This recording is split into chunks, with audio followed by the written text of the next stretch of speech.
તાપી જિલ્લામાં સોનગઢમાં પોલીસે લિસ્ટેડ દારૂના દાણચોરના રહેણાંક સ્થળે દરોડા પાડી વિદેશી દારૂનો જથ્થો ઝડપી પાડ્યો છે।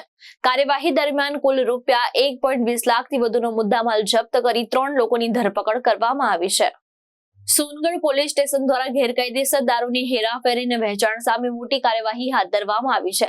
સુરત રેન્જ આઈજીપી અને તાપી જિલ્લાના એસપીના માર્ગદર્શન હેઠળ સોનગઢ પોલીસે ચોક્કસ બાતમીના આધારે લિસ્ટેડ દારૂના દાણચોર ભીમસિંહભાઈ ઉર્ફે ગિમ્બિયા શારદીયભાઈ ગામિતના રહેણાંક પરિસર પાછળ દરોડા પાડ્યા હતા।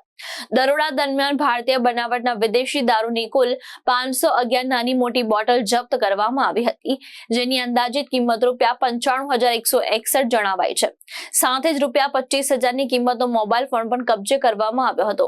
કુલ મળી ₹1,20,161 નો મુદ્દામાલ સોનગઢ પોલીસે જપ્ત કર્યો છે।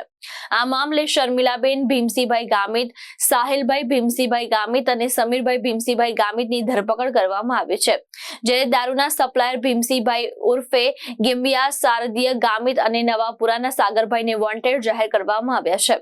હાલ સોનગઢ પોલીસે સમગ્ર મામલે ગુનો નોંધી વધુ તપાસ હાથ ધરી છે। ગણેશ ગુર્જર, દ્રષ્ટિકોણ ન્યૂઝ, સોનગઢ, તાપી।